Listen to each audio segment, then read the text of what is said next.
மயிலப்பூர் கபாலீஸ்வர் தல புராண கதை.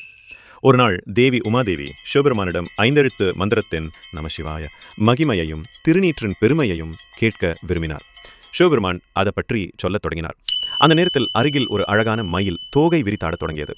அதை பார்த்த தேவி தன்னுடைய கவனத்தை மயிலிடம் திருப்பினார். இதை பார்த்த சிவபெருமான் சற்று கோபமாக, "நீ பூமியில் மயிலாக பிறவிக்கொள்" என சாபம் அளித்தார். பின்னர் அவர் தொண்டை நாடு சென்று தவம் செய், சாபம் தீரும் என்றார்.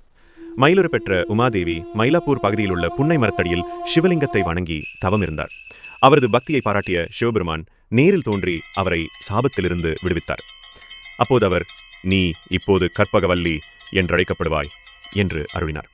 பின்னர் தேவி இறைவனிடம் மயிலாக தவம் செய்த தலமான இந்த இடத்துக்கு மயிலாப்பூர் என்ற பெயர் நிலவ வேண்டும் என்று வேண்டினார்.